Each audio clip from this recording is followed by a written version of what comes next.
Vamos a admitirlos. Por ahí están, se siguen uniendo. Bien.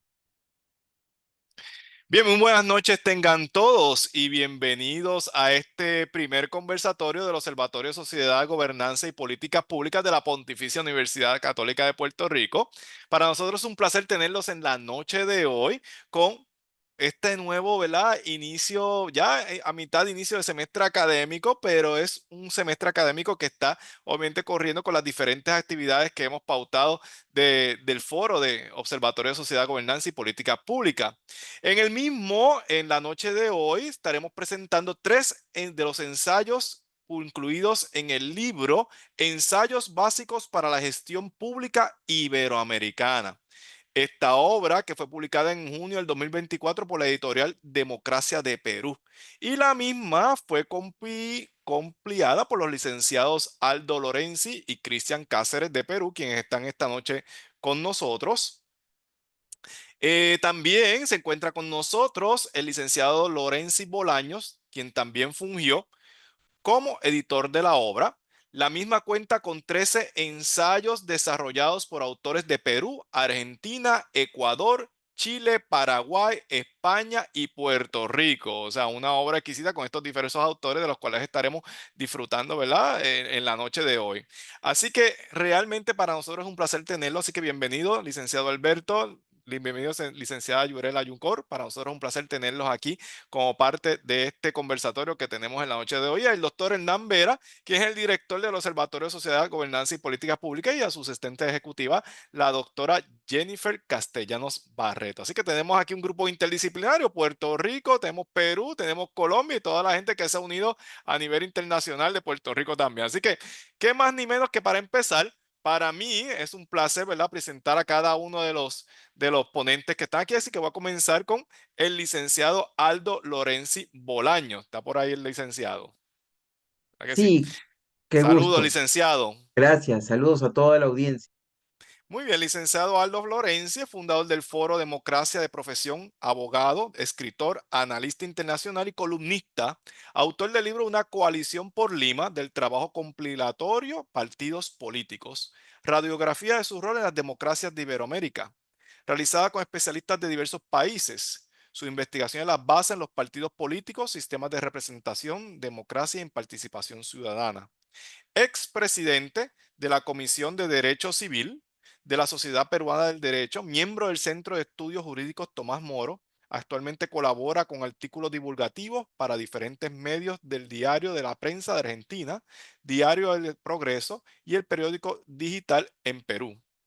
También tiene especialización en nuevas tendencias, en nuevas tecnologías, estados inteligentes y derecho digital, con estudios en ciencias políticas, derecho público y filosofía, entre otros. Licenciado, buenas noches. Buenas noches, un gusto, Roberto, saludarlo a usted y agradecerle la oportunidad al observatorio a través del doctor Hernán Vera Rodríguez por esta gran oportunidad y este gran espacio de poder llegar a toda esta audiencia de Iberoamérica, incluidos los alumnos de la universidad, y poder debatir un poco acerca de este trabajo que hemos, digamos, pensado y construido a partir de las necesidades en común que tenemos todos los países iberoamericanos y encontramos, identificamos problemas muy parecidos en distintos aspectos de la sociedad, ¿no? Y con este sentido nace este proyecto de el libro Ensayos Básicos para la Gestión Pública Iberoamericana, en el cual se propone desde diversas temáticas, de diversas visiones, soluciones y análisis de cómo está la gestión pública en nuestra Iberoamérica. En ese marco, no sé si ya me permiten empezar digamos, Pe- esta pequeña pe- disertación. Permítame presentar a la licenciada Perfecto. Yurela y un poquito acerca también del Ya, doctor Vera, perfecto, aunque lo perfecto. conocemos, pero que la licenciada Yurela Cosset es abogada con más de 20 años de experiencia, es doctora en Derecho. Además, cuenta con una maestría en Derecho Civil y Comercial, cuenta con experiencia profesional en los tres poderes del Estado y en docencia universitaria en pre y posgrado. Ha publicado diversas revistas indexas, así como registros de la patente. Buenas noches, licenciada Yurela. Muy buenas tardes a cada uno de ustedes. Bueno, buenas noches. Gracias por la oportunidad. Nos sentimos honrados que le den apertura a este tipo de publicaciones realizados por el doctor Aldo como buen líder. Y muchísimas gracias, doctor Hernán, doctora Jennifer, doctor Roberto y a cada uno de ustedes, porque de eso se trata la universidad, compartir conocimiento y nutrirse de conocimiento. Muchas gracias. Muchas gracias, licenciada Yurela. Y el doctor Hernán Vera Rodríguez, quien es catedrático y director del Observatorio de Sociedad, Gobernanza y Políticas Públicas de la Pontificia Universidad Católica de Puerto Rico, ex decano del Colegio de Ciencias de la Conducta, Asuntos de la Comunidad y autor principal de 10 libros de investigación y decenas de artículos en revistas de Administración Pública, Derecho, Psicología, Ciencias Sociales, Colombia, Costa Rica, Cuba, España y Estados Unidos. Y por ahí si seguimos mencionando, no acabamos. Así que bienvenido, doctor Hernán Vera. Saludos. Muchas gracias, buenas noches a todos. Un placer, ¿verdad?, poder compartir con esta audiencia y con estos dos extraordinarios ponentes. Agradezco también al doctor Lorenzi Bolaños por la invitación que nos hizo hace un par de años a participar de un libro sobre los partidos políticos, que precisamente el presidente de esta universidad fue uno de los autores de uno de esos capítulos y me honró pues prologar aquella obra, ¿verdad? Así que, como bien decía la doctora Yurela, de esto trata la universidad, ¿verdad? Vivimos en un mundo plano donde se pueden juntar personas de Perú, de Argentina, de Chile, de Colombia, de distintos lugares y poder disertar y dialogar sobre estos temas que nos atañen a toda nuestra Iberoamérica. Así que muy buenas noches a todos y gracias por su asistencia en la noche de hoy. Gracias a usted, doctor Hernán Vera, y vamos entonces a comenzar oficialmente con la ponencia del licenciado Aldo Lorenzini. Adelante, licenciado. Bueno, muchísimas gracias nuevamente por la atención. Nuevamente las gracias a la universidad, a las autoridades de la universidad, a las autoridades del observatorio, que es el doctor Hernán Vera, a la doctora Castellanos también y a todos los que están involucrados en este esfuerzo por poder lograr este conversatorio, a la doctora Yurela también que me acompaña desde Perú, estamos representando a nuestro país, y a los diversos, digamos, eh, participantes de este, digamos, compilatorio, ¿no? Autores de México, de Chile, de Argentina, de Ecuador, y de otros países de Iberoamérica eh, que han podido plasmar, de España, han podido plasmar la visión que tienen sobre los, digamos, sobre Iberoamérica y cómo se encuentra la gestión pública. En ese sentido, quiero, digamos, para introducirnos un poco al tema, como les comentaba al doctor Vera, a la doctora Castellanos y al doctor González, y bueno, la doctora Yurela lo sabe, estamos en Lima, en Perú, estamos empezando o estamos en medio de una cumbre, que es la cumbre de la PEC. Esta cumbre es una cumbre que reúne las 31 economías del mundo, además de que tenemos un acontecimiento especial en Perú, que es la inauguración de la primera parte o la primera etapa del megapuerto de Chancay, una inversión muy importante que, digamos, va a ser el nuevo hub portuario en América Latina y que Perú, digamos, bueno, la inversión se ha hecho acá, en una ciudad del norte que se llama Chancay. ¿Por qué quiero o menciono estos hechos que se están dando en mi país? Es porque la inversión tiene que venir a los países o, digamos, a los bloques comerciales si es que existe una seguridad jurídica, ¿no? Si es que existe una, digamos, estabilidad jurídica. Y eso es un poco el tema que yo toqué dentro del compilatorio, que es la reforma del sistema judicial en Iberoamérica y una tarea pendiente. Hablábamos en el caso del libro del tema de Perú, pero también digamos que en toda Iberoamérica el tema de la reforma de justicia es una tarea pendiente. Tenemos casos como el caso de México, el caso de Bolivia, que han, digamos, llevado, que más adelante lo voy a tocar, han llevado a, digamos, a otro extremo el tema de la reforma de justicia y lo han hecho más pragmático, por llamarlo de alguna manera, o una solución populista. Pero eso lo toco más adelante. Ahora, lo que quiero comentar es que en el marco de esta investigación que yo hice, lo esencial era fortalecer la calidad de las instituciones democráticas y como el sistema justicia o de administración de justicia tiene que ser uno de esos elementos que se tiene que reforzar, que se tiene que, digamos, tener en un nivel alto para que este nivel alto pueda dar el estándar para que las democracias puedan fluir sin ningún problema. Hoy en día la desconfianza, no solamente en los sistemas de justicia de mi país, sino en sistemas de justicia como Argentina, como México, como Chile, como Colombia, ¿no? Y otros países de Iberoamérica, pues está mellada por una serie de conflictos que se han sucedido no desde digamos, no desde este periodo, sino desde hace más o menos 2 décadas o un poco más, donde los sistemas de administración de justicia se ven siempre cuestionados.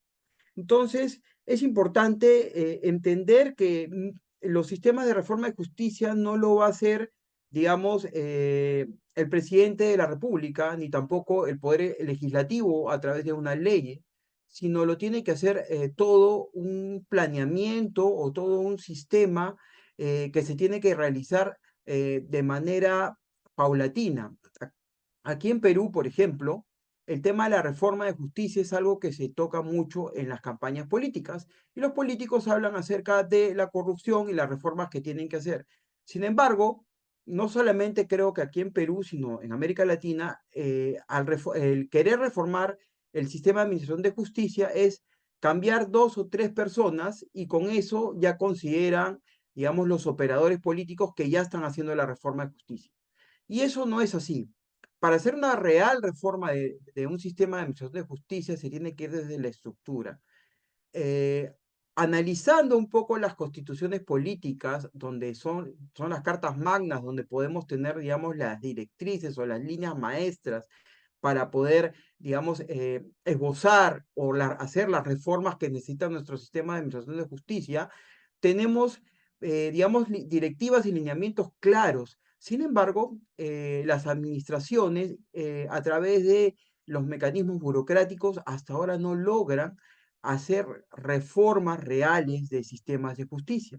Sin embargo, hay casos interesantes, quiero tocar acá dos, que por lo menos permiten que los ciudadanos de a pie, que son los que más están, o digamos, son vulnerables a no tener acceso a la justicia, han podido tener ese espacio para que las personas de a pie puedan tener ese acceso, ¿no? Y es el caso de Argentina con el proyecto Hospital de Derechos, que es un proyecto o un programa que ofrece servicios gratuitos de, digamos, asesoría jurídica a diferentes personas de diferentes lugares del país. Y también el proyecto de Tejiendo Justicia de Colombia, que se enfoca en promover la digitalización, que la doctora Yurela lo va a tocar más adelante, de los servicios de justicia con especial atención en municipios afectados por conflicto armado y violencia. Entonces, estos dos países, por ejemplo, han tratado o han buscado llevar a cabo reformas de justicia.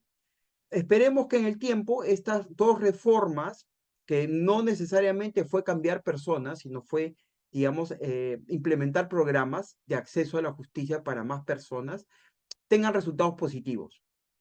Bajando un poco más ya al Perú y el caso peruano, el sistema de administración de justicia en Perú es uno de los 3 poderes del Estado, el poder judicial, y está muy cuestionado desde siempre, ¿no? Hoy en día, para muchos, uno de los casos más emblemáticos que puedo mencionar es el caso de Odebrecht, en el cual se tejió una serie de ramificaciones judiciales en los cuales tanto los fiscales como los jueces se llevaron una serie de procesos para encontrar actos de corrupción de algunos funcionarios de gobiernos anteriores, estamos hablando de 15 años quizás o 20 años desde inicios del siglo XXI, que se vieron involucrados en estos procesos. Sin embargo, hasta ahora muchos de estos procesos no tienen, digamos, buen puerto o todavía están en etapa, digamos, de investigación. Esto implica que después de 20 años, la ciudadanía no se explica cómo un poder judicial pueda demorar tanto, ¿no? Puede haber una complejidad de repente en las investigaciones, pero esto es, digamos, bastante lento. Y esto es uno de los problemas que tenemos en América Latina y en Perú, que es la lentitud digamos, del Poder Judicial y de la Administración de Justicia, porque hay procesos que llegan a durar hasta 8, 10, 12, 15 años. Y en el Perú estamos muy acostumbrados a judicializar todo. Por ende, existe una sobrecarga de procesos judiciales en los cuales ya los jueces no se dan abasto para poder atender, digamos, a las causas y un proceso solamente para admitir una demanda puede demorar un año o dos. Eso es un tema técnico que no quiero tocar mucho, pero para ponerlos en un contexto en el cual cuánto puede demorar un proceso judicial en el Perú.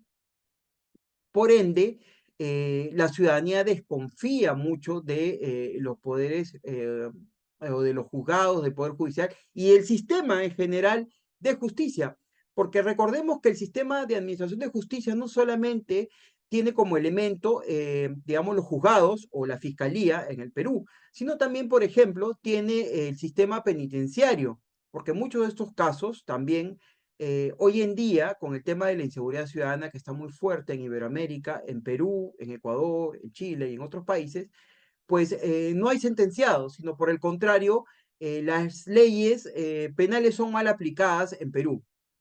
Y muchos de los, digamos, que cometen delitos no logran, o mejor dicho, no son encarcelados o no tienen la condena que corresponde.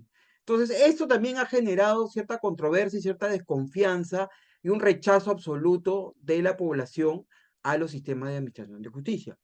Por ende, dentro del artículo que yo esbozo, propongo que ante estos múltiples problemas que existen dentro de la Administración de Justicia de Perú y de Iberoamérica, con la lentitud, con la burocracia, con la falta de preparación de muchos de los operadores de justicia, la mala preparación, ya podríamos decir también, de los abogados en temas procesales muchas veces, hace de que tengamos sistemas de justicia deficientes.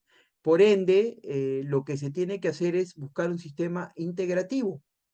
¿A qué me refiero con un sistema integrativo? Un sistema en el cual participen todos los elementos que tienen que, digamos, conllevar para poder administrar justicia, que tendría que ser ahí el sistema del Poder Judicial, que es, digamos, el matriz del Poder Ejecutivo, también el poder legislativo, porque a veces da normas que no corresponden o que están desproporcionadas con la realidad del país. El sistema penitenciario, porque a través de este sistema se está resociabilizando y se está administrando también la pena que puede tener un culpable de algún delito. Y la academia, a través de las universidades, en preparar mejor digamos, a los abogados que serán los próximos jueces o los próximos fiscales, ¿no? Y la fiscalía también, ya que es el elemento acusatorio o la institución que acusa a los presuntos, digamos, eh, personas que han cometido delitos o que pueden haber cometido delitos, ¿no? Entonces, se tienen que integrar todas estas instituciones para poder lograr de repente, de esta manera, una administración de justicia mucho mejor. Ahora, tenemos un problema acá también, como decía hace un momento, que es el tema de la carga judicial, de la carga procesal. Esta carga procesal se da porque litigamos mucho en el Perú, muchas personas recurren al Poder Judicial porque es barato, tiene acceso muy cómodo, y buscan resolver sus problemas de manera que un juez pueda, a través de una sentencia, cumplir con el derecho que sienten que han vulnerado. Y este es otro de los problemas, que como, digamos, esto es una contradicción que se puede haber encontrado, pero es para el debate. Como el sistema, si bien el ciudadano a pie no tiene mucho acceso al sistema de administración de justicia o siente que no tiene acceso, él sí puede presentar una demanda, puede presentar de repente una denuncia y como es, digamos, muy cómodo, pueden admitir su denuncia, pero hasta ahí nomás. Pero no llega a la consecución o al final de, digamos, de toda la cadena o de todos los actos procesales que se tendrían que dar para poder tener una sentencia, por ejemplo, ¿no? Entonces, otra de las propuestas es esa, que se tendría que elevar un poco los costos para que no, el acceso, si bien se necesita un acceso justo para todos los ciudadanos, esto se ha masificado y se ha democratizado de tal manera de que cualquiera puede presentar una demanda y esto ha, digamos, hecho que el Poder Judicial se llene de demandas y por esto hay una lentitud total, ¿no? Entonces, todos estos problemas y, digamos, estas soluciones, otra de las soluciones que proponíamos en el libro era el tema de los medios de resolución de conflictos, el tema del arbitraje y la conciliación extrajudicial, que son dos mecanismos que en Perú el tema de la conciliación judicial funciona mejor que el arbitraje. El arbitraje va más para el lado del Estado peruano que, digamos, hace arbitrajes con distintas empresas, o el arbitraje se ve de manera más macro con empresas o multinacionales o en el ámbito comercial, cuando también se podría ver de repente en otras materias.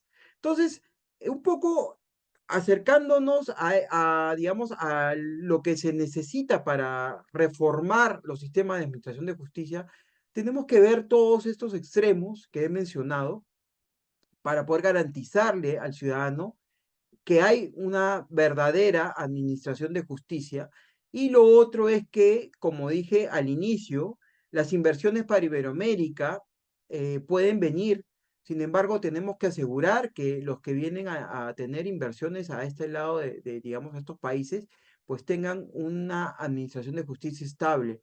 Pero mientras no solucionemos estos problemas, que son la lentitud, que es la burocracia, que es la corrupción también, que está muy, digamos, sometida dentro de todos los sistemas de administración de justicia, no solamente el peruano, pues quizás las inversiones, quizás la confiabilidad de los ciudadanos no van a poder darse plenamente, y vamos a seguir siendo, o va a seguir siendo el sistema de administración de justicia, el Poder Judicial, cuestionado. Siempre ha sido cuestionado, pero ahora está más cuestionado porque las redes sociales visibilizan más de repente hechos que no podíamos ver antes, ¿no? El caso de Odebrecht, por ejemplo, que es un caso emblemático acá en Perú, y que, digamos, el que ha llevado la peor parte ha sido la Administración de Justicia, porque ha quedado, digamos, ante los ciudadanos como una pésima administración, pésima preparación de los jueces y todo lo que conlleva que no se han dado procesos adecuados. Para muchos, si lo ven desde otra óptica, sí se está cumpliendo con un sistema de administración de la justicia adecuado, porque al final se llevan los procesos, pero ¿cuánto pueden demorar? 10, 12, 15 años, y justicia tan lenta, pues a muchos, de repente, ciudadanos que buscan justicia ya para esa época, de repente ya ni están, porque han podido fallecer, ¿no? Entonces, es una serie, digamos, de problemas que existen en estos sistemas de administración de justicia, y que en el artículo tratamos de, a través de lo que he mencionado, buscar o por lo menos esbozar algunas soluciones, y que nuestros sistemas de administración de justicia sean mejores para los ciudadanos. Este básicamente fue el ensayo que yo, digamos, ofrecí en este trabajo. Espero que a la distinguida audiencia le haya, digamos, esta pequeña introducción o esta pequeña locución acerca de lo que pude haber aportado yo en este libro, les haya servido para tener una visión general acerca de cómo están los sistemas de justicia, qué problemas tienen, y de repente en un futuro ellos puedan ser también, a través de artículos, a través de papers, a través de investigaciones, digamos, poder brindar Claro. mayores soluciones a este tema tan emblemático, tan cuestionado, y que hoy en día se necesita, digamos, ya poner y buscar consensos y soluciones, no solamente en mi Muy país, bien, como le digo, sino en todo claro. Iberoamérica. Muchas gracias. Muchas gracias, licenciado Aldo. Para nosotros es un placer haber escuchado su ponencia en la noche de hoy. Vamos a darle entonces el paso a la licenciada Yurela, que se encuentra también aquí con nosotros. Licenciada, tiene 15 minutos para su posición. Muchísimas gracias. ¿Me puedes dar la posibilidad de compartir la pantalla, por favor?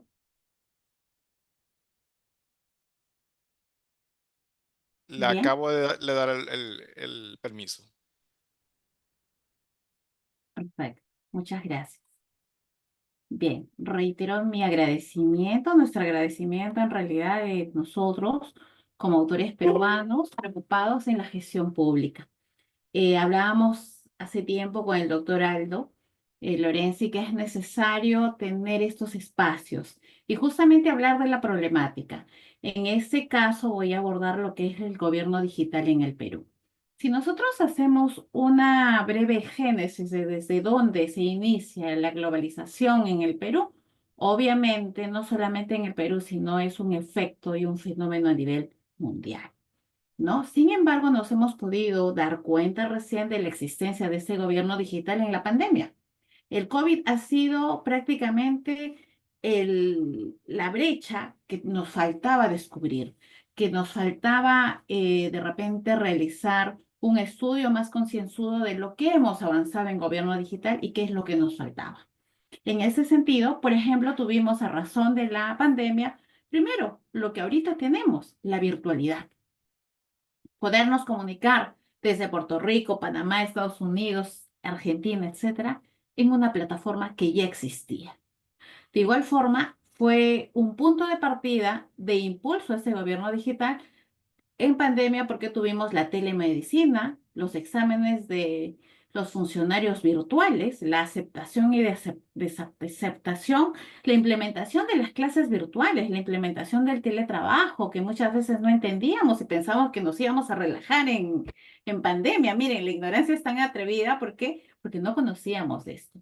De igual forma, la casilla electrónica, como bien el doctor Lorenzi lo ha señalado, pues en Perú y en América Latina estamos luchando, avanzando, ¿no? En la implementación de esta transparencia de gobierno. Y justamente los pilares del gobierno digital son, primero, la interoperabilidad, servicios digitales, identidad de la firma digital, datos y la ciberseguridad. Un reto para cada uno de los gobiernos, ¿no? Y para cada uno de nosotros, que muchas veces fue un inicio que no confiábamos en las tarjetas electrónicas, en las transferencias bancarias. Sin embargo, dada la necesidad del COVID, de esta pandemia, comenzamos ya a utilizar monederos digitales y ahí también tuvimos una gran brecha. Por ejemplo, aquí en el Perú, los venezolanos. Los venezolanos no podían en ese momento, ya comenzó la migración desde el 2014, pero en el 2018, 19 y aún más 20 eran prácticamente los que no existían.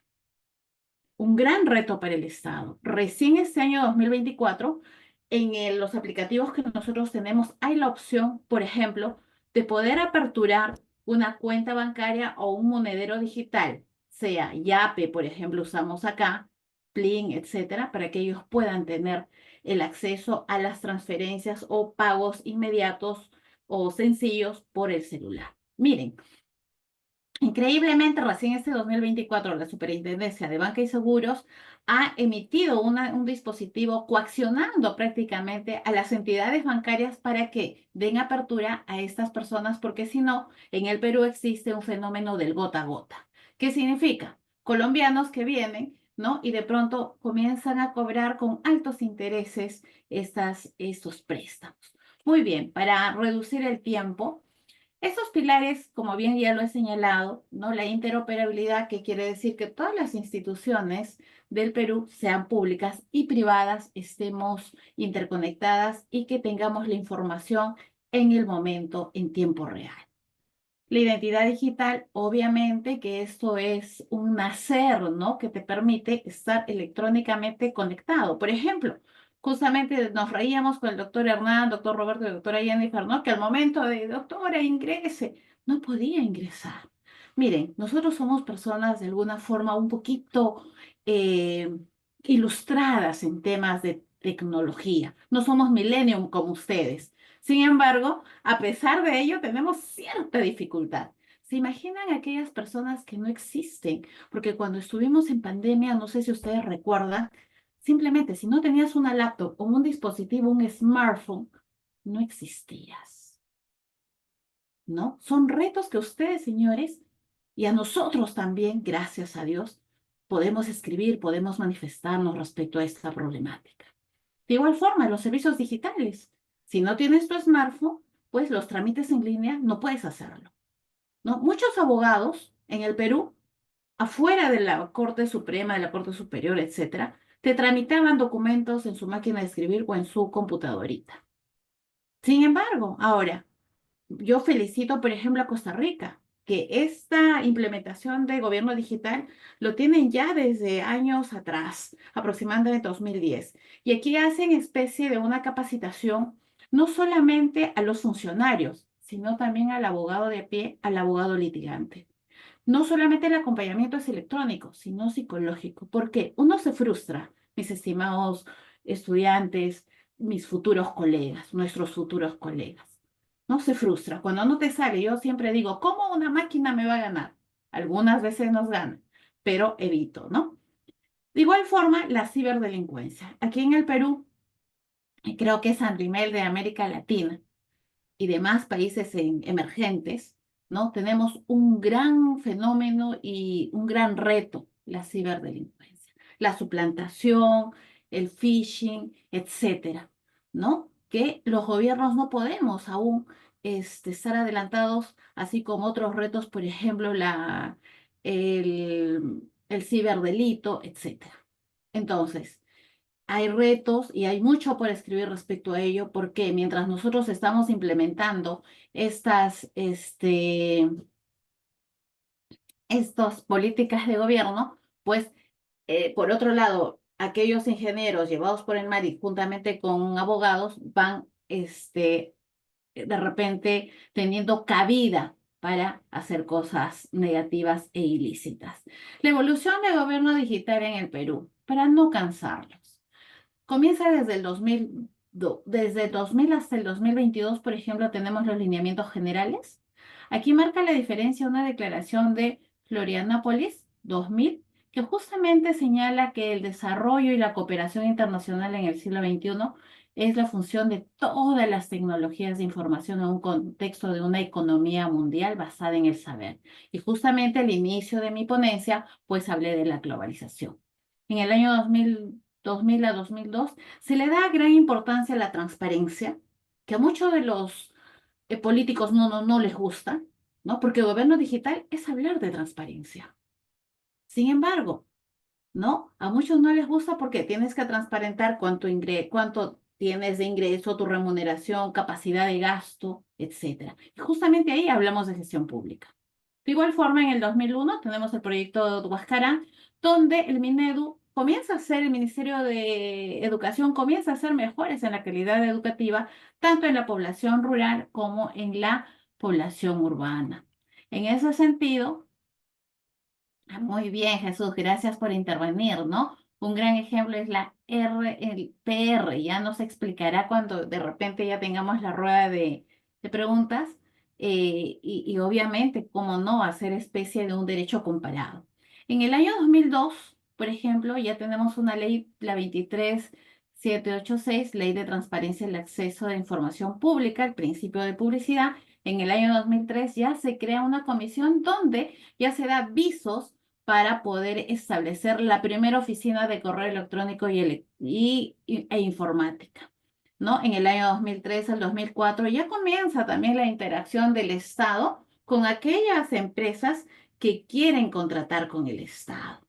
Antes se imaginan cuánto habrán desviado los fondos, etcétera, ¿no? En cambio, ahora es transparente. El gobierno digital es vital en todo gobierno, ¿no? Luego, del 2002 al 2011, se consolida el gobierno digital y también se promueve la inclusión de aquellas personas con discapacidad. La ley 28530. En el año 2006, importantísimo, porque el Perú suscribe un tratado de libre comercio con Estados Unidos, ¿no? Es el comercio electrónico y prioriza temas, por ejemplo, comercio electrónico, telecomunicaciones y propiedad intelectual. Porque es muy fácil, señores estudiantes, no sé si pasa allá también en donde están en su país, que ahora, por ejemplo, no solamente vemos la similitud de las tesis, sino también hay otro gran apartado, ¿no? El uso de la inteligencia artificial.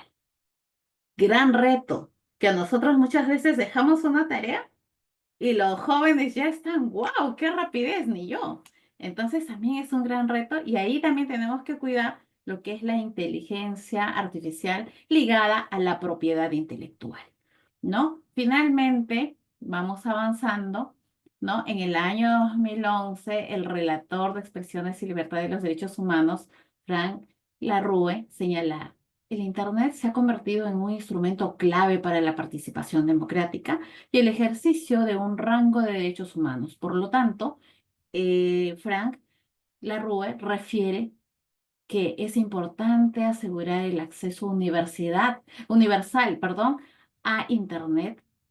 Por ello, debiera ser una prioridad para todos los estados. En efecto, ¿no?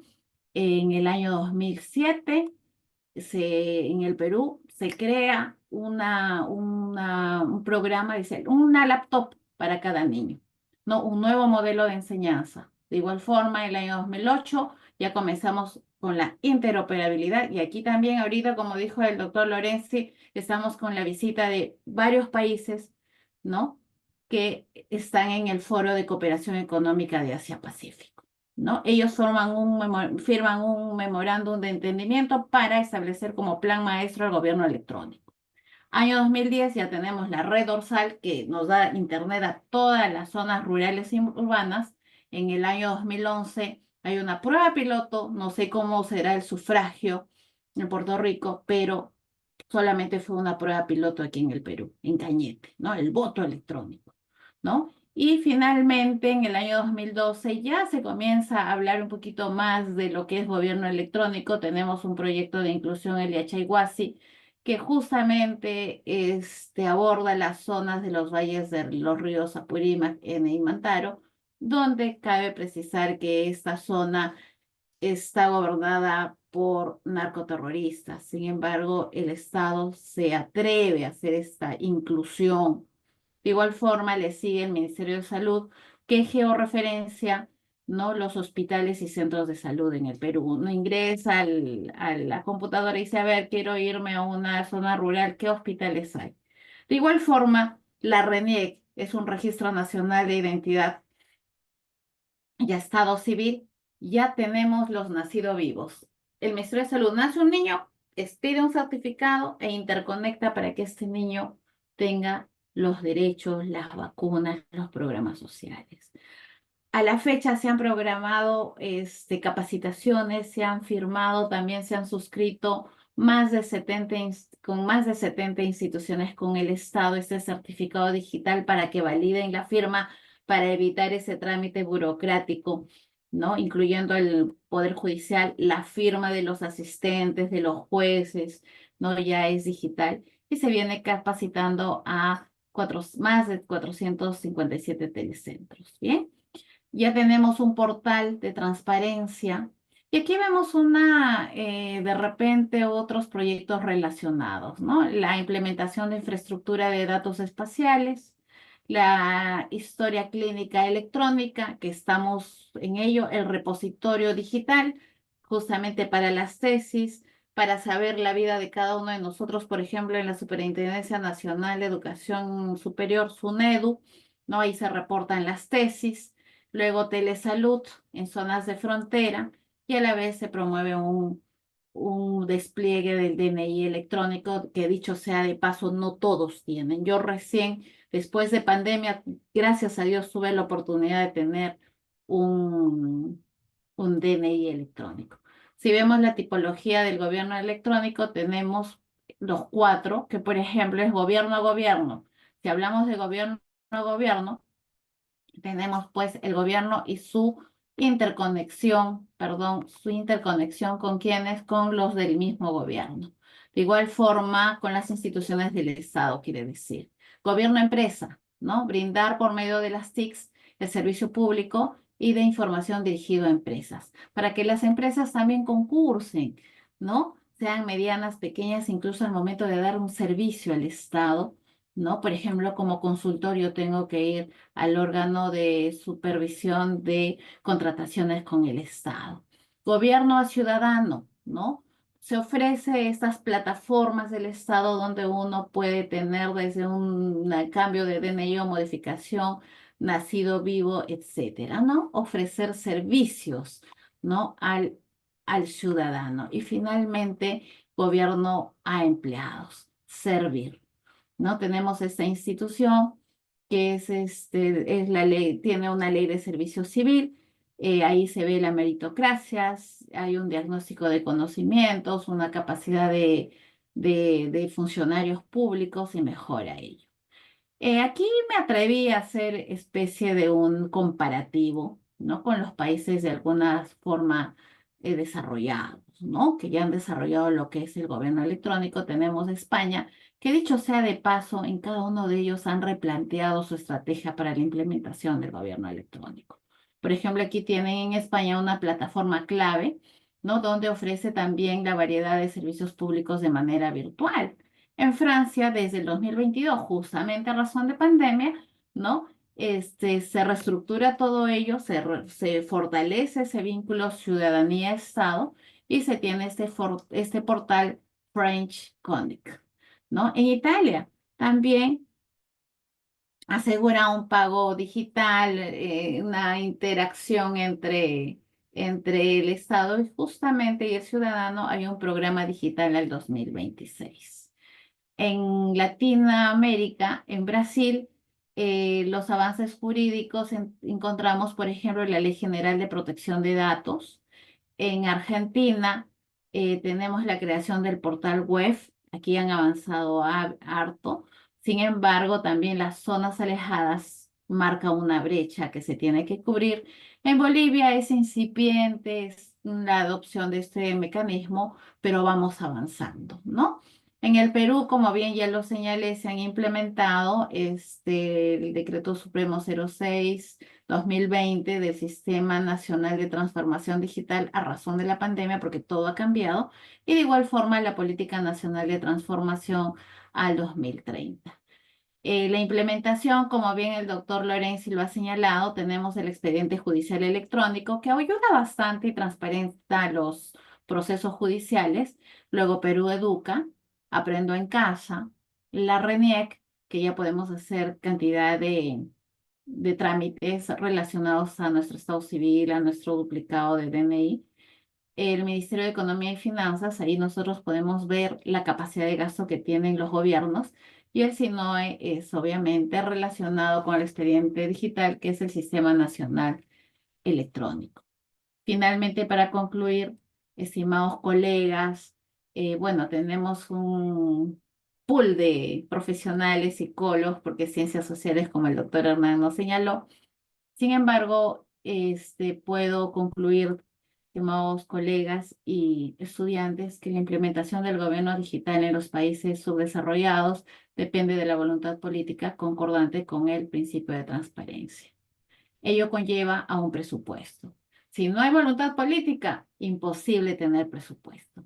Y ello, pues, eh, eh, tiene mucha relación con la arquitectura digital, porque vamos a necesitar economía, de igual forma, voluntad política para contratar personal idóneo y finalmente promover ese cambio cultural, especialmente en zonas rurales, ¿no? Que es adaptarse a la nueva existencia digital. ¿Por qué pongo nueva existencia digital? Justamente porque si no estás con el gobierno digital es como si no existieras.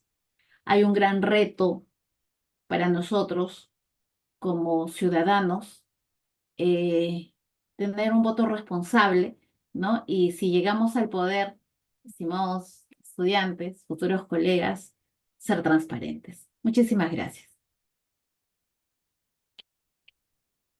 Agradecemos a la licenciada Yurela por su deposición. Vamos a continuar entonces con el doctor Hernán Vera Rodríguez. Adelante, Hernán. Bien, buenas noches a todos. Nos escuchamos, ¿verdad, Roberto? Nos escuchamos muy bien y nos vemos también muy bien. Perfecto. Pues yo voy a hablarles de mi aportación al libro, ¿verdad? De qué versaba mi ensayo, ¿verdad? Un poco presentamos lo que denominamos el modelo de gestión pública de Puerto Rico, origen, crisis y perspectivas futuras. La presentación está organizada de la siguiente forma. Primero hablaremos de los orígenes del sistema de función pública, los pilares de este modelo, las teorías que lo orientan, las crisis, lo que llamamos vientos de cambio y unas reflexiones finales. Primero establecer que como todos los puertorriqueños deben recordar, con la fundación del Estado Libre Asociado se gesta en Puerto Rico el establecimiento de un Estado moderno con una forma republicana de gobierno a la usanza de los Estados Unidos. Un poco copiamos esas instituciones políticas de los Estados Unidos, que incluye un sistema legislativo bicameral con separación de poderes y en lo judicial un sistema de revisión judicial, lo que le llaman la Constitución viva, en la cual pues no se modifica mucho la Constitución en su letra, sino que los jueces, de acuerdo a los casos que le llegan, el Tribunal Supremo de Puerto Rico, al igual que el de los Estados Unidos, interpreta la Constitución. La administración se operacionalizó a través de agencias públicas, departamentos, corporaciones públicas, que era un elemento muy novedoso para los 1950, y otros organismos administrativos, de nuevo, muchos de ellos modelados a base de las instituciones norteamericanas. Los pilares de la gestión pública en Puerto Rico entre los 50 y los 70, y esto es una apreciación mía y a veces tomada de otros autores, primero, el Estado benefactor. La idea de que el Estado debía intervenir en la economía, de que el Estado debe intervenir en los procesos sociales, lo cual lleva al crecimiento del gobierno y sus dependencias.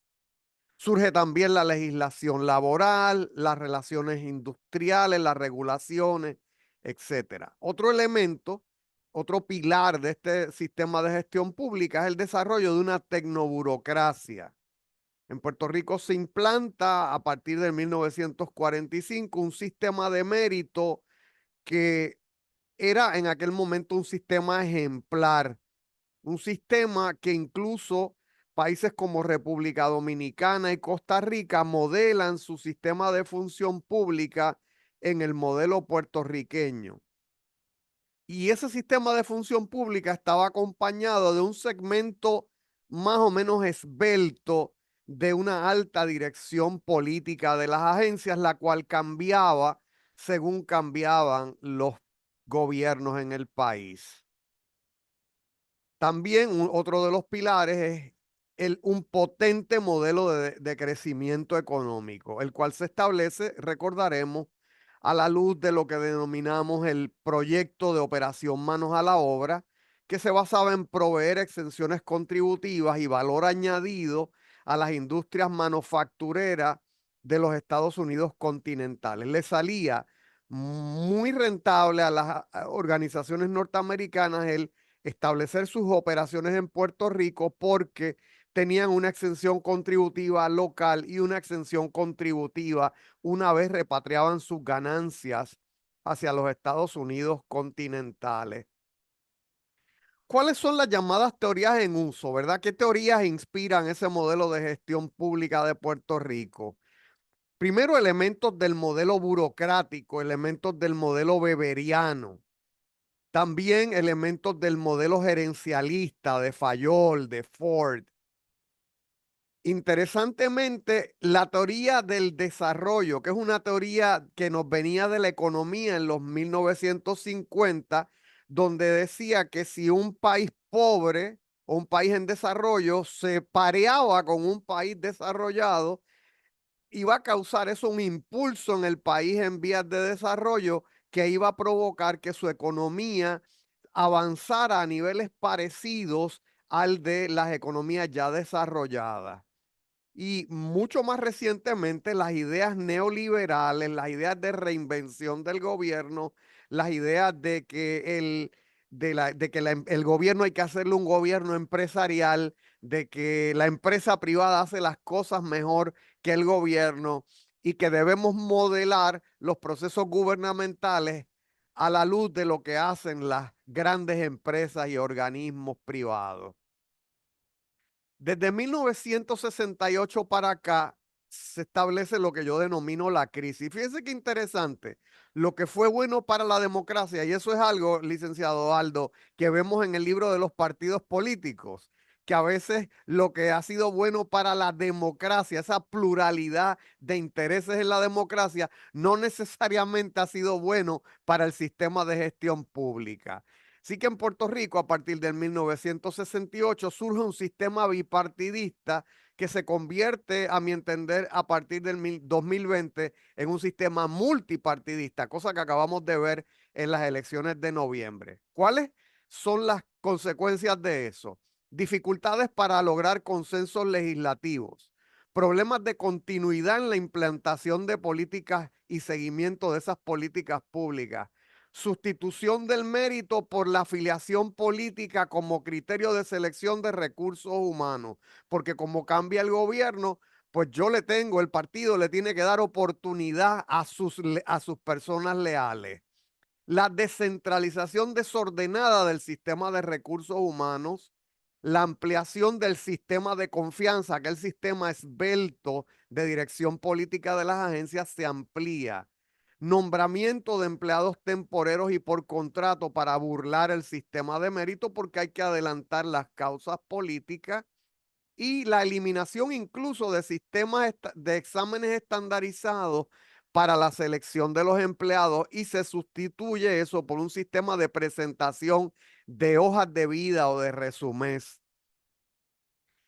Se desgasta también nuestro sistema de desarrollo económico porque en los Estados Unidos cambia la política contributiva y se da a partir de 1996 una eliminación gradual de esos incentivos contributivos que se le daban a las compañías establecidas en Puerto Rico. Fíjense cuán grande era el volumen de operaciones en Puerto Rico que en 11 años 26 compañías farmacéuticas que operaban en Puerto Rico tuvieron alivios contributivos. Eso no fue lo que se ganaron, fueron los alivios contributivos de 10,000 millones de dólares, solo en poco más de una década.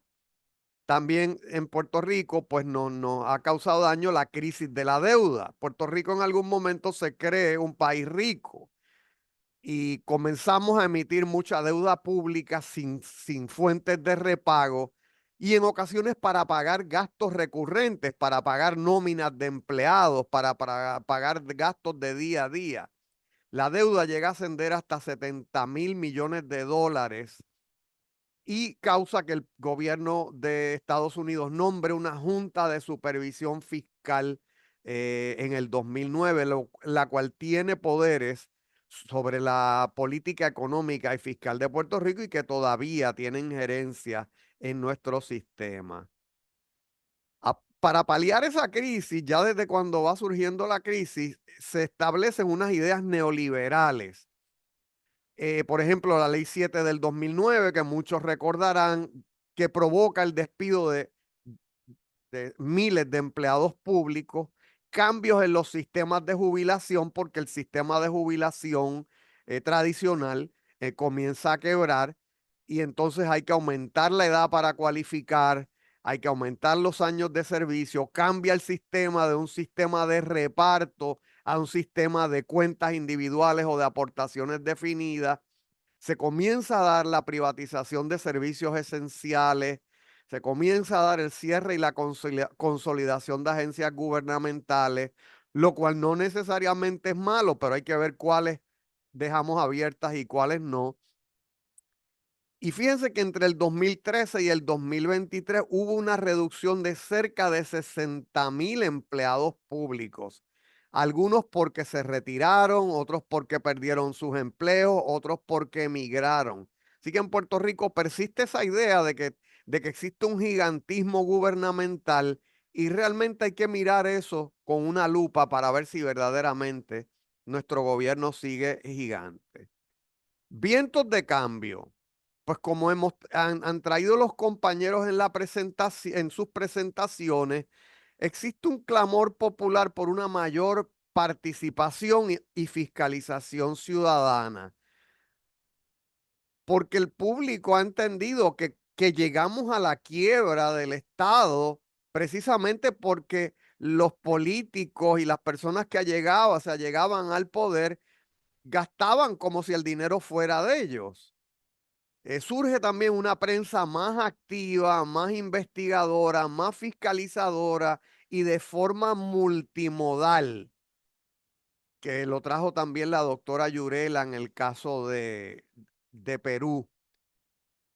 Hay un surgimiento, ¿verdad?, del tercer sector, porque luego de la devastación de huracanes y terremotos, se han levantado las organizaciones del tercer sector como organismos con mucha credibilidad en el ofrecimiento de servicios que típicamente ofrecía el sector gubernamental. Incluso muchos recordarán que el gobierno federal de los Estados Unidos comienza a hacer transferencias de fondos de reconstrucción directamente a organizaciones del tercer sector y no necesariamente a nuestro gobierno estatal y a nuestro gobierno municipal. Estas organizaciones del tercer sector por lo general funcionan de forma menos burocrática, de forma más ágil que el gobierno, y eso ha posibilitado su visibilidad en nuestro medio. Existe también un énfasis en la disciplina fiscal y la rendición de cuentas. Eso va creciendo poco a poco, ¿verdad? Desde la quiebra en el año 2006, se exige que las medidas legislativas incluyan fuentes de financiamiento.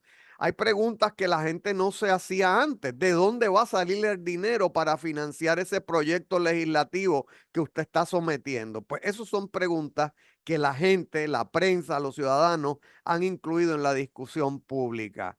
Se piensa en formas alternativas de rendir servicios. ¿Por qué no hacemos esto de otra forma? ¿Por qué no buscamos formas más baratas de hacerlo? Y existe la incursión del gobierno en el gobierno digital y en el gobierno móvil. Eso es poco a poco, pero vamos por esa línea. En reflexiones finales, pues el modelo de gestión pública instaurado en Puerto Rico a finales de los 40 y los 50 sirvió por administrar el modelo económico desarrollista que operó en este país por varias décadas. La erosión de este modelo, el desarrollo de un sistema político bipartidista y la implantación de políticas neoliberales, entre otros factores, provocaron el desgaste y la desarticulación de este modelo de gestión pública, el que era modelo de la región. Actualmente, durante el proceso de recuperación del país, se levanta otro modelo, un modelo multipolar de gestión pública que nos parece que es más cónsono con el modelo de la gobernanza democrática y con posibilidades de fomentar un desarrollo más sostenible. Eso es algo que también Puerto Rico tiene que decidir. ¿A qué nos vamos a dedicar, verdad, en términos de promoción de nuestro desarrollo económico? También miramos hacia nuevas tecnologías como el gobierno móvil, el gobierno electrónico y, por qué no, la inteligencia artificial como formas de facilitar el ofrecimiento de servicios ciudadanos, sobre todo los de carácter rutinario. Eso es todo por mi parte. Muchas gracias al doctor Hernán Vera por su ponencia. Eh, Agradecemos también a la licenciada Yurela y al licenciado Aldo. Vamos a abrir entonces el espacio para los comentarios y preguntas por parte del público. Tengo por aquí unos comentarios que dicen, el periodismo investigativo ha tomado un auge bastante fuerte. Ha habido mucha más participación activa. No sé si quieren comentar alguno, el licenciado Aldo o la licenciada Yurela, acerca de este comentario. Dice, el periodismo investigativo Sí, ha tomado auge bastante fuerte. Ha habido mucha más participación activa. sí, bueno, acá en Perú, por ejemplo, ahora, digamos, lo tenemos que ver desde un enfoque integrativo, en el sentido de que los medios de comunicación, a través del periodismo o a través de los medios tradicionales y los medios digitales emergentes, han visibilizado diversas situaciones que antes no veíamos, ¿no? Ahora en tiempo real podemos ver el tema de elecciones, por ejemplo, lo que ha pasado hace poco en Estados Unidos o en México o en el mismo Perú en su momento, ¿no? Entonces, ha hecho también de que los ciudadanos, digamos, participen de manera más activa y se sientan más parte de a través de estos mecanismos, ¿no? Y un dato que quería mencionar que me parece importante, que no lo mencioné hace un rato, es que en el Perú el tema del sistema de administración de justicia ha llegado a tal punto de que el 87% de la población según encuestas serias digamos, empresas serias de encuestas, no cree en jueces ni en fiscales, que está por arriba de, digamos, de este antisistema que normalmente en todos los países hay que no cree en el poder ejecutivo o en el legislativo. Entonces, esto lo traigo a colación para que nos demos cuenta de cuánto se necesita esta reforma, ¿no? Entonces, el periodismo investigativo ha contribuido también a esto, Claro. porque en el Perú, por ejemplo, los domingos, los medios informativos, que son los, digamos, los medios que concentran las investigaciones de toda la semana de diversos actos de las instituciones, de los políticos, de los funcionarios, de todo, pues cada semana sacan noticias nuevas de investigación donde, digamos, se muestra más este tema, por ejemplo, de la corrupción. Y esto contribuye al rechazo de la ciudadanía a estos sistemas, digamos, precarios, caóticos, que no han visto la manera o el camino adecuado para poder, digamos, reestructurar realmente sus poderes y sus fueros, ¿no? Gracias. Muchas gracias, licenciado, por el comentario. Tengo otro comentario por aquí. Este era mientras Oh, la licenciada. Roberto, perdóname, si me permite, fíjate, Claro que sí. En Puerto Rico ha habido, con respecto al periodismo investigativo, fíjese que nosotros acá teníamos unos grandes medios corporativos, que por muchas razones estos medios corporativos, quizás por también las teorías en uso, ¿verdad? Eh, tendieron a disminuir su plantilla de personal. Y hubo unos grandes despidos, tanto en los periódicos como en los noticiarios. Y muchos de estos periodistas, utilizando las nuevas tecnologías, crearon sus propios medios, ya quizás de carácter digital, ¿verdad?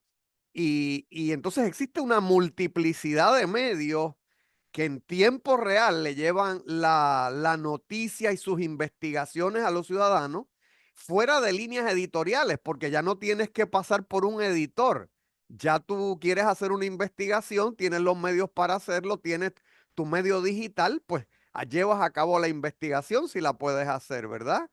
También ha surgido lo que se llama el ciudadano periodista, porque cada ciudadano con un teléfono móvil puede captar en tiempo real una acción de un político, una acción de un administrador de agencia, de un funcionario, y eso se sube a las redes e inmediatamente se transparenta al resto de la sociedad.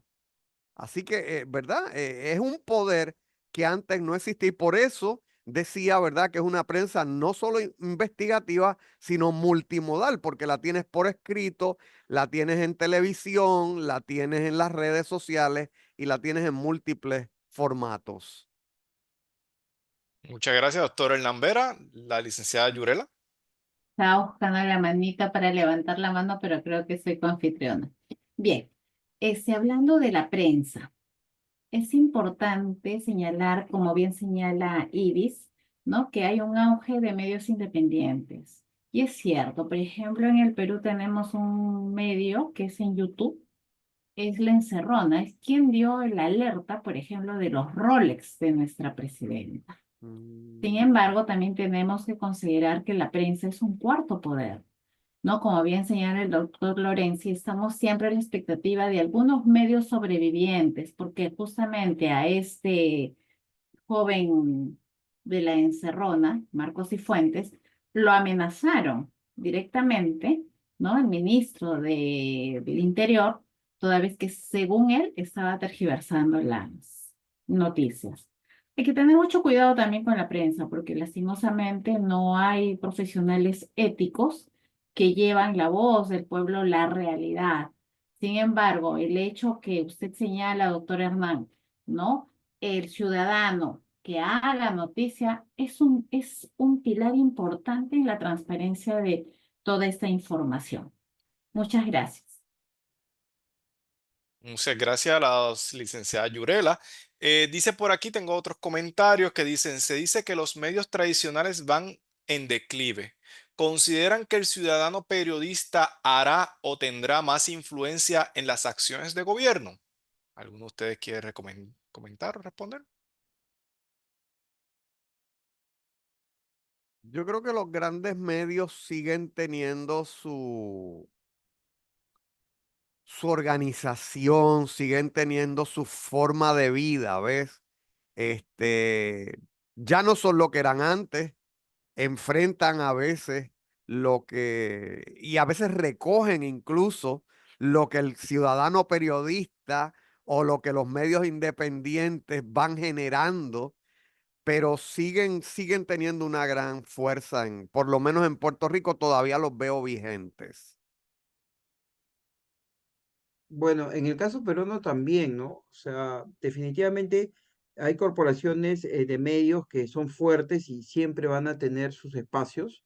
Sin embargo, yo considero de que sí, de que gran parte de algunas, digamos, algunos hechos resaltantes de la sociedad peruana han partido, digamos, por influencer, por llamarlo de una manera, estos ciudadanos periodistas, que han compartido alguna noticia o algún hecho que ha resultado después indignación por parte de la ciudadanía y esto ha generado otro tipo de acciones, ¿no?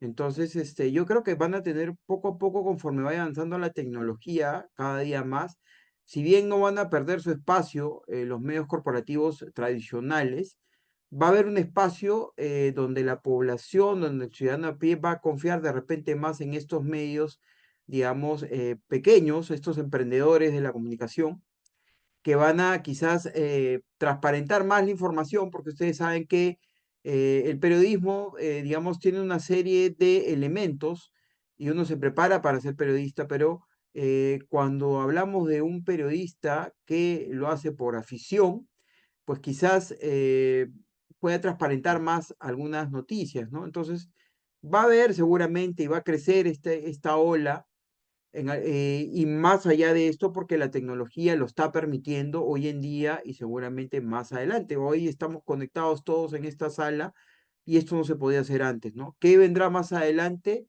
Solamente tenemos escenarios de incertidumbre, pero considero de que en esta materia sí va a evolucionar más allá el tema del influencer o el periodista ciudadano, ¿no?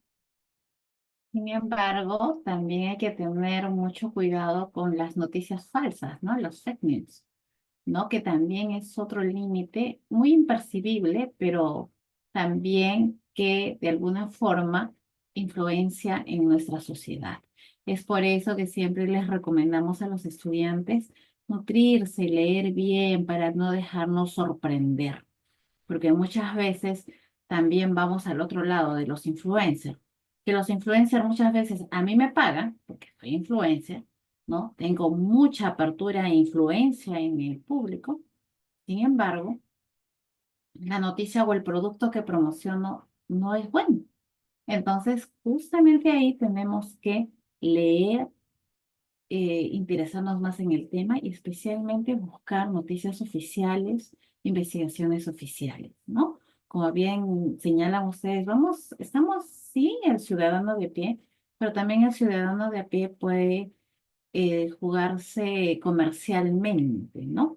Respecto a las noticias. Y más aún si es de política. Sí.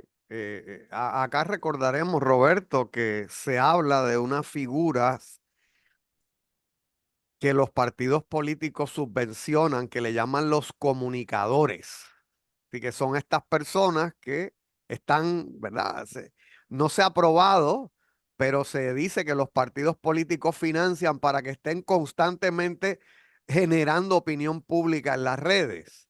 Así que como dice la doctora Yurela, pues hay que buscar fuentes oficiales y hay que hacer contrarreferencia. Hoy día hay una gran saturación de información y un mismo issue, un mismo asunto, tú encuentras múltiples versiones del mismo y el ciudadano puede estar muy confundido por las múltiples versiones, todas plausibles, ¿no? Todas con una explicación razonable. Para uno llegar a la verdad, pues tiene que aquilatar todas esas fuentes. Bien, gracias, ¿verdad? Por el comentario a esa pregunta. Tengo por aquí otro comentario de Karina Rivera que dice, la fusión del periodismo investigativo con la gobernanza democrática no solo mejora la calidad de la información disponible, sino que también promueve el desarrollo de sociedades más justas y responsables. A mi entender y con mucho respeto, opino que el periodismo investigativo en Perú ha tenido un impacto significativo en la opinión pública y ha llevado a cambios en políticas e incluso a reformas legales. Sin embargo, también genera polarización, especialmente en un entorno político frágil. No sé si hay, ¿verdad?, que alguno de ustedes quiere comentar o Bueno, reaccionar a este sí, comentario. el tema me llama la atención, ¿no? O no me llama la atención, sino le quiero poner énfasis al tema de la polarización. Esto es un fenómeno que se está dando en toda América Latina, no solamente en el Perú. Hoy en día, en las últimas elecciones que hemos podido observar en Estados Unidos, en México, en Ecuador, y en otros países, se está desarrollando este grado de polarización y antagonismo entre, digamos, posturas de diferentes candidatos, que sí, yo considero que los entornos o, digamos, los sistemas de partidos políticos y de representación en América Latina y en Iberoamérica son muy frágiles. Cada día se ve más la fragilidad, cada día se ve más la precariedad por diferentes factores, ¿no? Pero esto da como consecuencia que el ciudadano o que la población se polarice hasta, digamos, a ciertas corrientes o ciertas facciones y genere estas encrispaciones, ¿no? Que vemos o que podemos observar en toda América Latina y al final, digamos, el que sale perdiendo es la democracia porque, digamos, hay una frase que no sé si ustedes la manejan allá, que es a río revuelto, ganancia de pescadores, Claro, y claro. donde los famosos caudillos salen beneficiados de todo esto porque les hacen el espacio a través de esta polarización y esta encrispación de la ciudadanía, donde, digamos, los sistemas políticos, donde están los partidos políticos bien estructurados, tradicionales, pues pierden piso, entran caudillos y bueno, y son las realidades que vemos ahora en América Latina, ¿no? Mire el caso de Bolivia ahora, todo lo que está pasando, el caso también de Ecuador, todo lo que está pasando, ¿no? Por nombrar dos.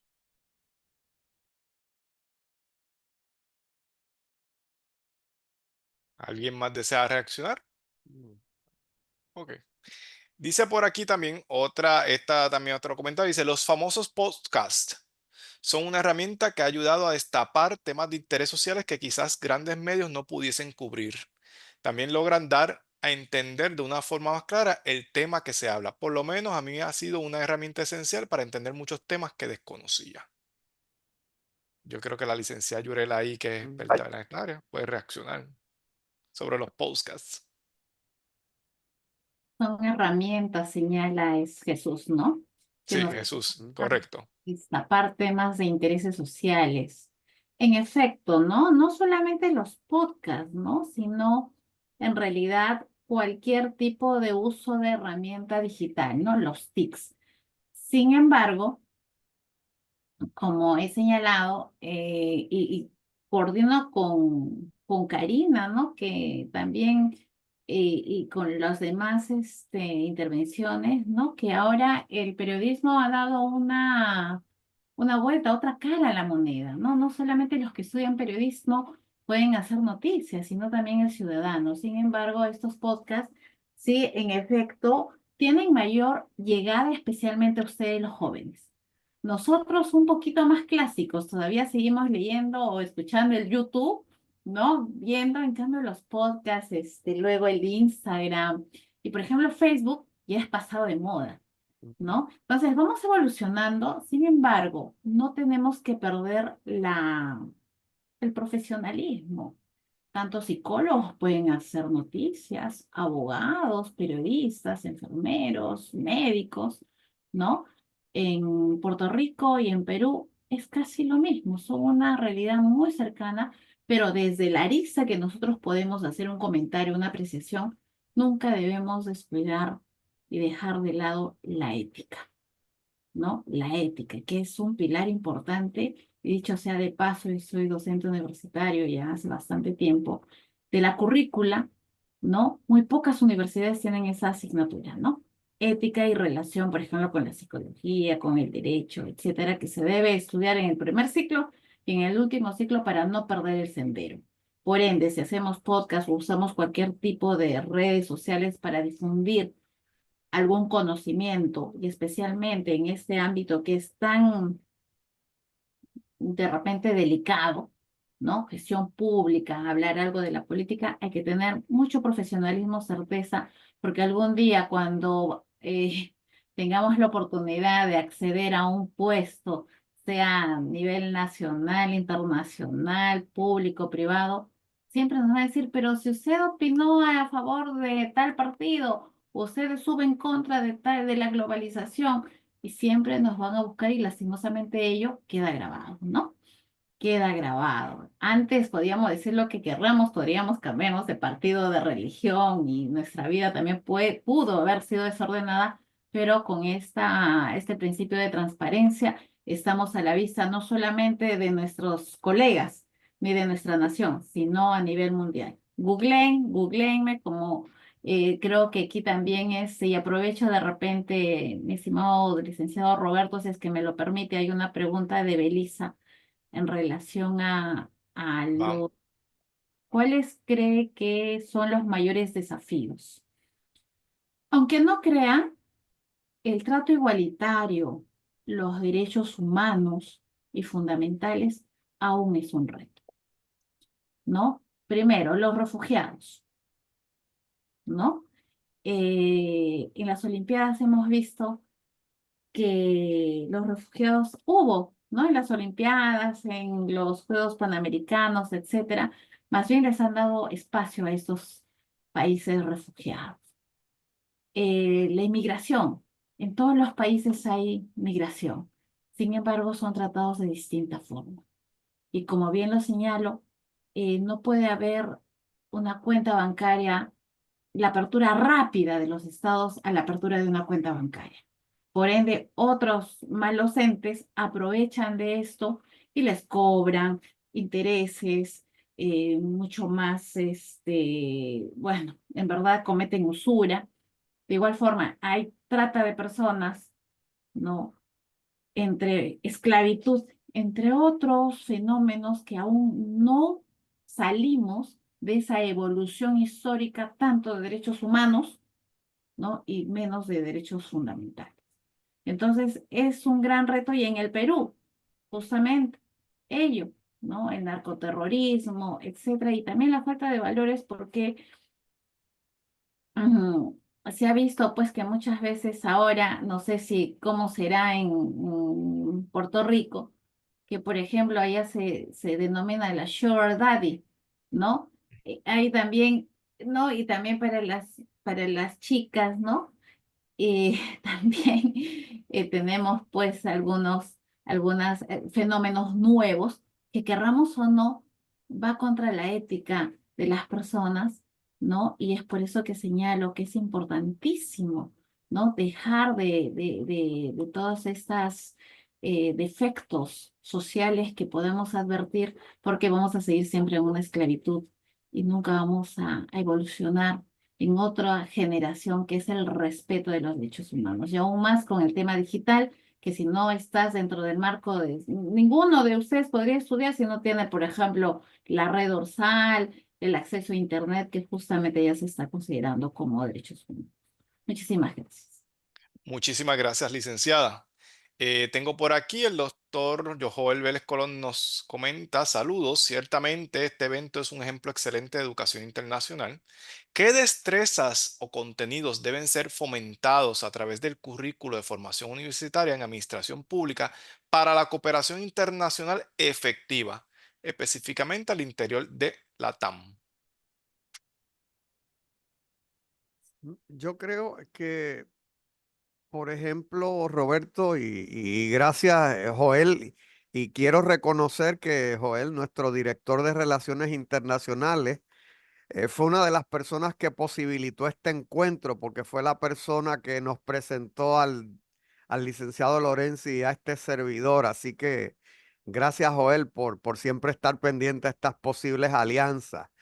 Yo creo que hay unos organismos internacionales de administración pública que más o menos han marcado la ruta de qué debe ser un currículo y cuáles son los intereses comunes en el área de la administración pública. Pienso en la red del Centro Latinoamericano de Administración para el Desarrollo, que nos ha mencionado, por ejemplo, temas allí importantes son la modernización del Estado, ¿verdad? Nosotros tenemos unos estados que muchos de ellos fueron dictaduras, y cómo hacemos ese paso de la dictadura hacia la democracia, cómo pasamos de aquella democracia representativa a una democracia más participativa, como ha traído la doctora Yurela, el tema del ciudadano en la era digital, ¿verdad? ¿Cómo hacemos el gobierno electrónico? ¿Cómo hacemos el gobierno móvil? ¿Cuál va a ser el rol de la inteligencia artificial en todos estos procesos? Pues, por ejemplo, el CLAT hace unas cartas doctrinales sobre todos estos temas. El tema del combate a la corrupción. Esos son temas que tristemente nos hermanan, ¿verdad? El tema del manejo adecuado de las finanzas públicas. Así que son el tema de la carrera administrativa o del servicio civil o de la función pública, ¿verdad? ¿Cómo vamos a escoger nuestros funcionarios?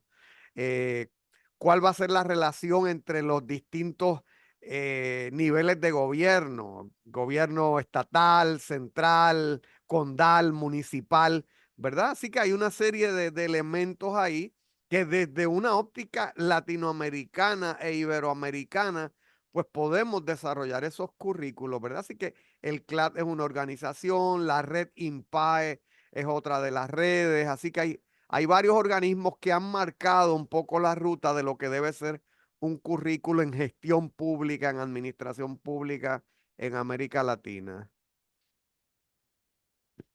Asimismo, pienso que es importante para poder tener conocimiento de estos países que están en cursos en Latam y poder colaborar con nuestro desempeño, ¿no? Conocer mucho lo que es la geopolítica, conocer las necesidades del exterior, cuáles son las tendencias, de qué se está hablando. Por ejemplo, el doctor Lorenzi señalaba, ¿no? El puerto de Chancay, una vista a nivel mundial, ¿no? De China con Perú. Antes de darse la vuelta a toda América, va a haber un pase, ¿no? Que va a viabilizar comercialmente a todos los países de Sudamérica, ¿no? Entonces, justamente eso obedece a un estudio de geopolítica. Sin embargo, si a los estudiantes peruanos o de Puerto Rico preguntamos, a ver, ¿cuál es la provincia de, por ejemplo, de Ica o bien de Puerto Rico? Internamente en el Perú no conocemos, y menos en el exterior, cuál es su ubicación, cuáles son sus necesidades, cuál es la proyección, cuál es la agenda mundial, las ODS, ¿no? Cuál es la Organización de los Estados Americanos, y por qué no también hablar de política exterior y formar y fomentar a los estudiantes en geopolítica para que puedan, pues, de repente alcanzar un puesto en la academia diplomática, ser representantes de su país en otros países, pero si no conocemos de cultura general, de geopolítica, y guiamos solamente por la inteligencia artificial, que eso nos va a disminuir eminentemente nuestro crecimiento cultural, vamos a seguir siendo países subdesarrollados y no vamos a progresar, porque lo que quieren los países desarrollados es que nosotros cada día quedarnos ahí nomás, nos subvencionan programas sociales, etcétera, y nos hacen creer muchas cosas. Si escuchas a un influencer, si escuchas a una noticia y no estás debidamente informado, culturizado, no vamos a avanzar en educación. Y la educación es pilar para el desarrollo de un país. Sí, yo Gracias. quiero agregar algo ahí, justo a raíz de este comentario, en el tema de destrezas y contenidos. Tengo el caso de Perú. Es un caso bien anecdótico. Bueno, ahí la doctora ese también trabaja en una universidad. Aquí en Perú, por ejemplo, tenemos las mejores escuelas de gestión pública y los mejores programas, creo, digamos, vienen acá escuelas de Europa, escuelas de Estados Unidos, a impartir cursos y programas de gestión pública. Sin embargo, si hacemos un análisis frío acerca de la gestión pública peruana, es totalmente nefasta porque ni los presupuestos llegan al 30 o al 40% de ejecución al año. Nuestros funcionarios no saben manejar proyectos de inversión, solamente tenemos funcionarios de teoría. Entonces, digamos, a lo que dice el profesor Joel, yo considero que lo que se tiene que hacer es que el funcionario público investigue, que se generen espacios de investigación en los cuales ellos mismos puedan, digamos, entender cuál es la labor de la función pública real, porque la hemos perdido el sentido, porque creemos que prepararnos a través de una maestría o un doctorado digamos, nos va a generar la destreza para poder ser un buen funcionario público, cuando a veces solamente nos quedamos en la teoría. Y la investigación nos puede dar esas herramientas quizás para poder entender y para poder, digamos, interiorizar más los elementos que necesitamos para la función pública. Entonces, ante este comentario, yo creo que, además de lo que han mencionado nuestros distinguidos panelistas, pues creo que el funcionario público a través de la academia se le debe fomentar la investigación. Yo veo acá en Perú, como les digo, y que una vasta, veo colegas, amigos que tienen, digamos, formaciones muy pulcras, muy exquisitas en universidades muy importantes, pero sin embargo, en el momento de ejecutar y de, digamos, utilizar los criterios para como funcionario público, les queda grande. Entonces, yo creo que la labor a partir de ahora debe ser esa, ¿no? Formarlo más pragmático digamos, al funcionario público, pero yo creo que un camino podría ser la investigación, porque, ojo, hay un detalle que, bueno, no sé si pasa en Puerto Rico, pero en Perú no, la gente no lee, lee muy poco. Y es un problema muy serio que siempre creo, doctora Yurela, usted de repente me dará la razón, hemos batallado en el Perú porque la gente lee muy poco. En nuestros estudiantes en los niveles básicos de educación pues leen muy poco también. No pasan de 3 libros, 4 libros, 5 libros o 6 libros al año, cuando mínimo uno debe leer 12 o hasta 15 libros al año, y esto es poco, pero deberíamos, digamos, a través de la academia, fomentar investigación para que, digamos, estos funcionarios puedan darse cuenta de cuál es la real esencia o el objetivo o la visión que debe tener un funcionario público, no solamente en Perú, sino en Iberoamérica, porque, digamos, compartimos algunas realidades y algunos problemas igual. Gracias. De repente, medio minuto, doctor Lorenzi, doctor Roberto, doctora Hernán y doctora Jennifer y demás. Es importante, hablando de lo que señala el doctor Lorenzi, de repente somos los, entre paréntesis, los iluminados cuando nos capacitan, pero en la cancha, muchas veces en el desarrollo y en la aplicación de los saberes, pues nos quedamos un poco retrasados. Sin embargo, por ejemplo, en el Perú se ha implementado un presupuesto por resultados y ahí se ve gestión. ¿No? El presupuesto por resultados, ¿no? ¿Cuán capaz eres? Y si ya te capacité, es más, yo he trabajado en el Ministerio de Comercio Exterior y Turismo. He estado a cargo del TUPA, hacer prácticamente la organización de una dirección nacional de un viceministerio. Y el Ministerio de Economía venía con sus profesionales y nos capacitaba. Sin embargo, hay fuga de talentos, ¿no? ¿Por qué? Por la alta rotación de funcionarios en el Estado. También otro problema, pero también es otro problema tener profesionales estables, porque el estable se va a creer, o los nombrados, ¿no? El dueño del Estado.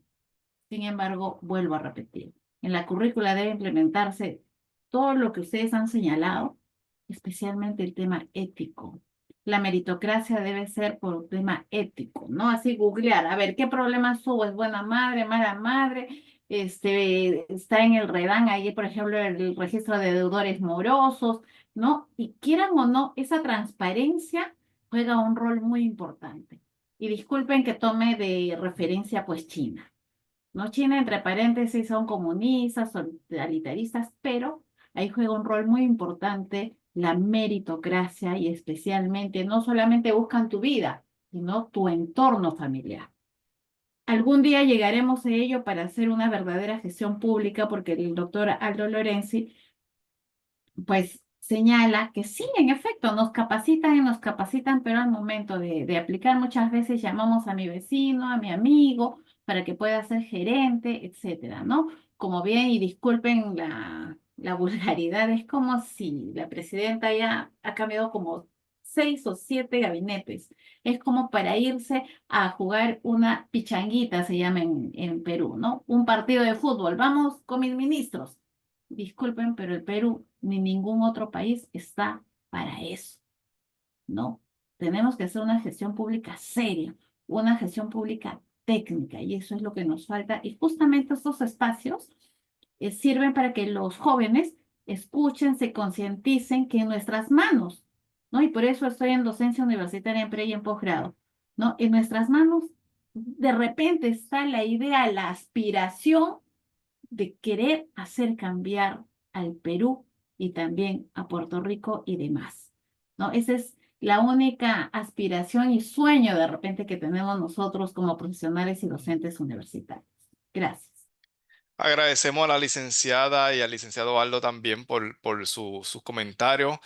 Vamos a cerrando. Realmente ha sido un conversatorio. Yo diría que aquí hay tema para cortar y seguir hablando. O sea, que esto no se debe quedar aquí en un conversatorio simplemente, sino que aquí puede surgir una jornada donde se traten todos estos temas porque realmente son necesarios, tanto, ¿verdad?, para el área social, para la administración pública, para la psicología. O sea, esto es un tema interdisciplinario que puede abarcar distintas áreas donde se pueda hacer una buena jornada con el tema. Tenemos muchos comentarios de los estudiantes y los invitados y profesionales que han estado conectados. Ahí Joel nos agradece por las aportaciones. O sea que realmente ha sido un conversatorio, una noche muy buena entre el tema que se ha estado difundiendo con todo, ¿verdad?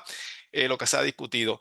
Dice por aquí que el libro presentado está disponible de manera digital, de forma digital gratuita. No sé si alguien quiere, ¿verdad?, informarnos, Hernán, de cómo pueden acceder al libro Sí, o al a través de licenciado. repente del doctor Vera se podría, digamos, agenciar para todos los que quieran la versión digital y puedan adquirirla de manera gratuita, ¿no? Esa sería, digamos, una propuesta para todos los estudiantes de la universidad, si el doctor Vera está de Sí, acuerdo. por supuesto. Ahí la doctora Castellano acaba de colocar mi correo electrónico y con Para que puedan gusto escribir. Ujú. les hago llegar la versión PDF del libro de forma gratuita. Claro. Y también enviar sus comentarios a través del doctor Vera para mejorar de repente o investigar Claro, más de lo que, digamos, ellos necesitan, ¿no? Muchas gracias. claro que sí. Está puesto generalmente el correo electrónico del doctor Vera, lo repito, hvera@pucpr.edu. Generalmente excelentes ponencias. Gracias. Los participantes están muy contentos, muy satisfechos. Yo creo que tenemos muchos temas para seguir hablando. Por mi parte, obviamente agradecido a nombre del observatorio, a nombre del doctor Vera, de la doctora Jennifer Castellano. Muchas gracias a ustedes, licenciada Yurele, el licenciado Aldo, por compartir con nosotros en la noche de hoy. Solo un Esperamos que este minuto. sea... Ajá, Si me das un minuto, Roberto, antes para terminar, claro. disculpa que sea el pesado de la noche, pero lo único que quiero darles el mensaje a estos estimados estudiantes que se han dado el tiempo para poder, digamos, escucharnos, es que investiguen, que lean, que busquen. Si quieren ser funcionarios públicos eficientes, que lo hagan. Tienen materiales, como dijo el doctor Vera, están estas instituciones gubernamentales, transnacionales. Nosotros que también tenemos estos materiales, el mejor consejo es que investiguen para que sean funcionarios públicos, de lo cual los ciudadanos se sientan orgullosos de sus países, de tener una calidad de funcionario público. Agradecerle al doctor Hernán nuevamente Siempre. por este espacio Gracias a y esperamos ustedes. poder seguir contando con la colaboración mutua en próximos eventos y en próximos proyectos educativos. Gracias. Claro que sí. Cuente con ello. Claro que sí, licenciado Aldo, licenciada Llorera. Sin más ni menos, a todos ustedes, muy buenas noches, que tengan, ¿verdad?, un fin de semana muy bueno que se aproxima y esperamos vernos pronto en otra actividad más del Observatorio de Sociedad y Gobernanza y Políticas Públicas de la Pontificia Universidad Católica de Puerto Rico. Que tengan todos una muy bonita noche. Hasta luego entonces. Gracias. Gracias. No se me vaya, doctora Yurela ni Aldo.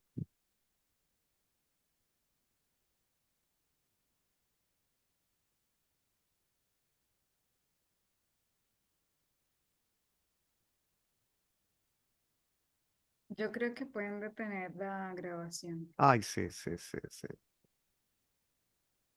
Porque sí, Yo no veo dónde. Ya, ya, Eh, ya. ya.